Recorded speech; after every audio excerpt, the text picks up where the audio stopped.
सबसे पहले तो मैं यहाँ पर उपस्थित सभी पत्रकार बंधुओं का हार्दिक अभिनंदन करती हूँ और सादर वंदन करती हूँ, नमस्कार कर रही हूँ सभी लोगों का और नए साल की बहुत बहुत शुभकामनाएँ दे रही हूँ।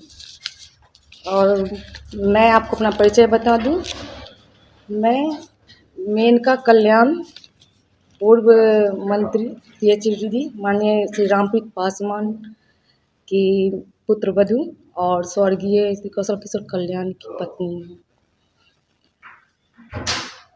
और मैं यहाँ पर उपस्थित हुई हूँ आप सभी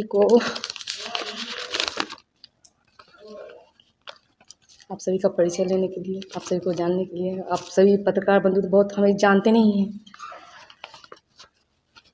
और मैं नव वर्ष राजनीति में आबादी को आगे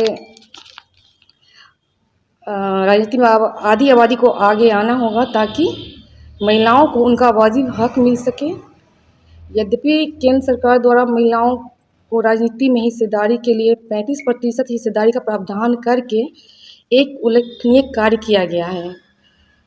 नववर्ष के उपलक्ष्य में देश में शांति, सद्भाव और सौहार्द का वातावरण बना रहे, लोगों में भाईचारा कायम रहे, इसके लिए ईश्वर से प्रार्थना करते हुए महिलाओं की ओर से अपील करती हूँ कि देश के विकास में योगदान में अपनी महत्वपूर्ण भूमिका निभाएं।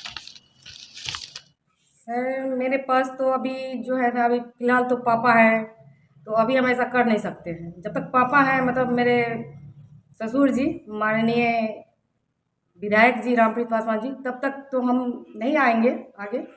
पापा के बाद मेरा है अपना ये आगे आने का सोच रही हूँ, अभी फिलहाल नहीं। जिस तरीके से ये बताया गया 2024 में अगर कोई पार्टी अगर विधानसभा वो समझे, हम समझ गए हैं, तो अगर वो चुनाव और अदर पार्टी अगर जाएगी तो